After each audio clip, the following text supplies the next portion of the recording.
Hey guys, today we'll talk about how can you disable this sign or know how you can do that on your BodyFast app. So you just follow these ways, then it's going to work with you.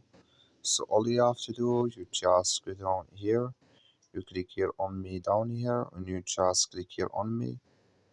So when you click here on me here, it's going to take you to this list. It's going to show for you like this here. Then all you have to do, just go here above this sign, click on it here. So then it's going to take you to this list. It's going to show for you like this here. Then you just click here on notifications. Then you come to next step here. Then all you have to do now, just come here to add the end of fasting period here. You come here to when it's end. You click in this sign or this color. So like you see color, it's gone. That's mean which it when it ends it's disabled with us now. That's all you have to do. Thank you for watching. Don't forget to support us by liking, subscribe.